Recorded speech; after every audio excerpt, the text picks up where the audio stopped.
Buenos días, mi querida iglesia, ¿cómo estamos hoy? Bienvenidos a este devocional del día 27 de marzo, en donde vamos a estar reflexionando sobre el pasaje de Lucas 23, versículos 44 al 56. Me da mucho gusto saludarles en este día y pues mis deseos son de que el Señor les esté bendiciendo abundantemente y pues que todos se encuentren bien ya disfrutando de este periodo de primavera. Gracias por acompañarnos. Gracias Patti, Moni, Juan Carlos, gracias por estar con nosotros esta mañana. Gracias por sus saludos. Reciban un saludo también de parte mío y de mi esposa. Pues vamos a comenzar con nuestro tiempo devocional el día de hoy. Y si me permiten, quisiera yo tratar, aprovechando el pasaje, de una de las situaciones que comúnmente suceden dentro de nuestra vida. Es algo que en lo que nosotros estamos muy acostumbrados a hacer. Se conoce con el nombre de compensación. Yo no sé si ustedes lo han practicado o no. Cuando nosotros hablamos de compensación, estamos hablando de que en alguna manera nosotros estamos pagando algo pensando que hemos hecho algo. Es decir, cuando nosotros fallamos en alguna cosa con alguna persona, nos sentimos incluso hasta mal, ¿verdad? Y quisiéramos hacer algo para compensarle por lo que hicimos. Eh, tengo una amiga que trabajó una licenciada que trabajaba en este departamento de ayuda a mujeres violentadas. Y ella me platicaba que en muchos de los casos, cuando las mujeres llegaban y presentaban sus denuncias, y se buscaba al esposo para ver qué estaba pasando, el esposo se sentía muy mal y luego hasta le regalaba a la esposa un coche o se la llevaba de viaje o le compraba ropa. Bueno, todo eso es lo que se conoce como compensación. ¿Por qué nosotros tendemos a practicar esto? ¿Por qué tendemos a compensar a las personas? Pues normalmente lo hacemos porque en nosotros hay un sentimiento de culpa. Es decir, nuestra conciencia, ¿verdad? Es tan especial que empieza a molestar nuestra vida y nos empieza a hacernos sentir mal y llegamos a pensar que debemos hacer algo para compensar por lo que hemos hecho. El problema es que todavía eso lo llevamos más allá cuando nosotros pensamos en Dios. Eh, Cuando nosotros pecamos y hacemos lo que a Dios no le agrada, ¿verdad? Generalmente la conciencia empieza a remordernos y tratamos de buscar algún tipo de acción por la cual nosotros compensamos lo que hicimos o pensamos que estamos compensándole a Dios. Yo no sé si ustedes lo han hecho, ¿verdad? Pero cuando nosotros hemos hecho algo mal, decimos, ay, no, ahora sí voy a ir a la iglesia. Y ya planeamos nuestro domingo pasar con el Señor. Ay, no, ahora sí tengo que empezar a leer la Biblia y hacer oración. Y empezamos a hacer acciones a través de las cuales nosotros compensamos lo que hemos hecho. Me he fijado incluso en mi experiencia a lo largo de los años que hay personas que incluso hasta traen ofrendas monetarias, ¿no? Más de lo normal, porque se sienten mal por algo que hicieron delante de Dios. Creo que esto es algo que a todos nos sucede, la verdad. Todos nosotros tendemos siempre a compensar. Bueno, ustedes se preguntarán, bueno, pastor, ¿y por qué estamos tratando el tema de la compensación? Bueno, porque yo quiero mostrarles el día de hoy en el pasaje que vamos a leer que ya no tenemos que vivir con esa carga. El pasaje de hoy es el pasaje, como decíamos, de Lucas capítulo 23 en los versículos 44 al 46. En este pasaje que nos tocó el día de hoy, vamos a observar nosotros dos situaciones muy particulares, ¿verdad? La primera de ellas es la narración que Lucas nos hace de la muerte del Señor Jesucristo. Empieza diciendo en el versículo 44 que cuando era la hora sexta hubo tinieblas sobre la tierra hasta la hora novena y el sol se oscureció y el velo del templo se rasgó por la mitad. Entonces Jesús clamó a gran voz y dijo, Padre, en tus manos encomiendo mi espíritu. Y habiendo dicho esto, expiró. Ahora, hasta aquí tenemos la narración de la muerte del Señor Jesucristo ese viernes cuando el Señor murió. Algunas personas en una ocasión me preguntaban, oye hermano, ¿y podemos fechar la fecha de la muerte del Señor Jesucristo? Porque obviamente cada año la muerte de Cristo la celebramos a veces en marzo, a veces en abril, y va fluctuando, ¿verdad? De acuerdo con el calendario ritual de Israel. Y decimos, bueno, ¿habrá alguna manera de fecharlo dentro de nuestro calendario? Pues miren, déjenme platicarles que hubo un erudito llamado Harold Honer, fue mi maestro en el seminario, un erudito en el Nuevo Testamento, que él se dio a la tarea de rastrear la fecha en que el Señor Jesucristo murió. Y él siguió de esta manera, ligó el evento de la muerte de Cristo, que fue un viernes, cuando se sacrificaba al Cordero, y ese sacrificio del cordero obviamente podía caer en cualquier día, podía caer lunes, martes, miércoles, jueves, dependiendo, ¿verdad? Porque sí, esa era una fecha muy establecida y se estableció en el Antiguo Testamento.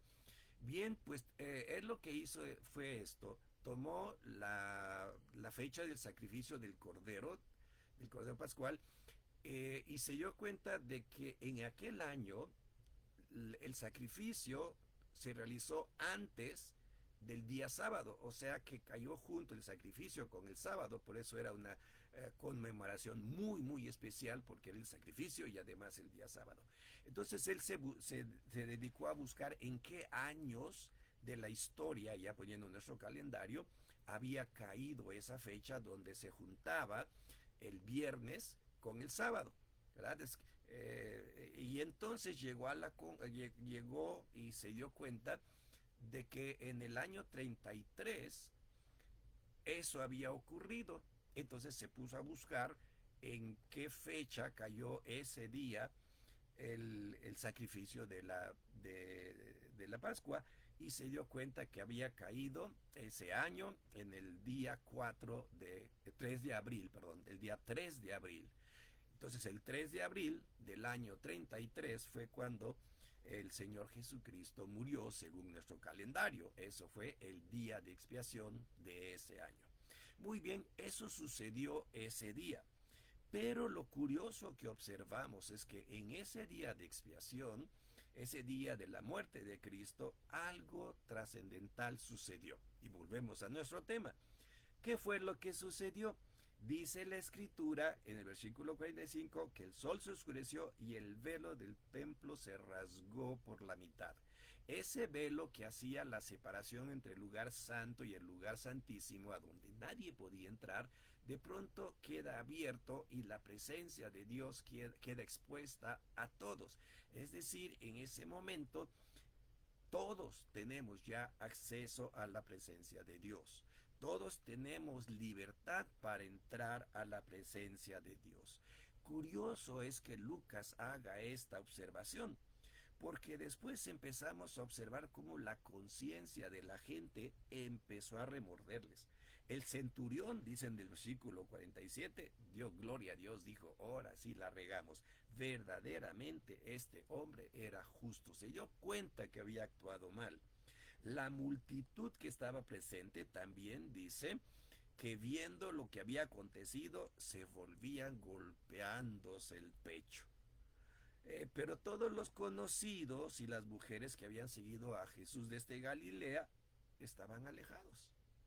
Fíjense cómo la conciencia empezó a trabajar en todos ellos.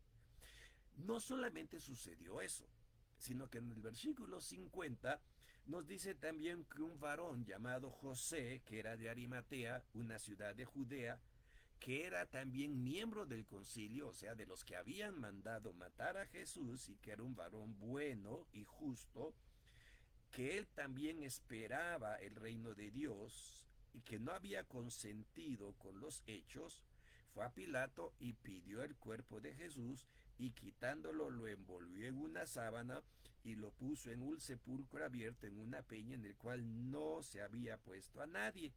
Dice, ese era el día de la preparación y estaban para comenzar el día de reposo, lo que les comentaba hace un rato, el día del sacrificio ligado al día de reposo.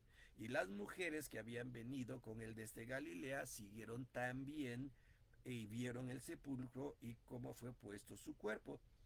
Y vueltas prepararon especies aromáticas y ungüentos y descansaron hasta el día de reposo conforme al mandamiento. O sea, no pudieron hacer nada.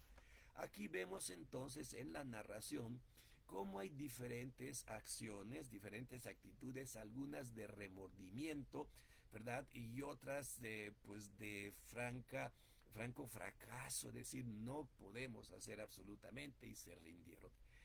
En todo este espectro de acciones, ¿verdad? Nosotros vemos cómo la conciencia empieza a trabajar en las personas, empezó a trabajar en las personas, y algunos, no lo sé si José de Arimatea lo hizo como un acto de compensación, de decir yo no hice nada por él para salvarlo, simplemente no estuve de acuerdo y me hice a un lado, y por eso da su sepulcro, no sabemos si fue un acto de compensación, pero también la gente que iba golpeándose el pecho, eso sí es un acto de compensación, dijeron, ay, ahora sí hicimos mal, ¿verdad? El mismo centurión cuando lo vio dijo, este era un justo, ¿verdad? Y sintió ese acto esa condena de su conciencia, ¿verdad? Tratando de hacer algo, actos de compensación.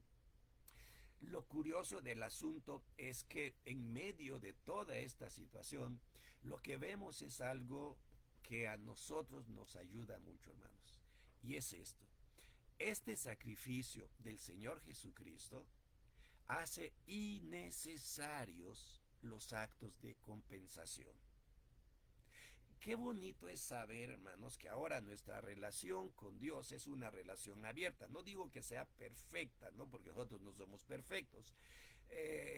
Nosotros en cualquier momento podemos caer en algún tipo de pecado, podemos faltarle al Señor de alguna manera.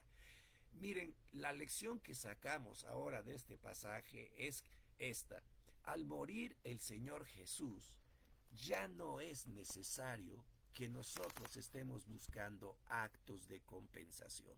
¿Por qué? Porque el sacrificio de Cristo fue total y absoluto. Satisfizo completamente a Dios y ya no fue necesario que nadie haga nada más. Recordamos en la historia, ¿verdad? Como por ejemplo Adán y Eva cuando pecaron, buscaron alguna manera de compensar su pecado y se vistieron con hojas, ¿verdad? Tratando con esto de cubrir su mal. Hermanos, nosotros ya no tenemos que hacer esto. ¿Por qué? Porque cuando Cristo murió, nuestro acceso a Dios es ahora perfecto. El velo está abierto y tú puedes llegar delante de Dios. Normalmente nuestra conciencia hace que nosotros nos alejemos de Dios, ¿verdad?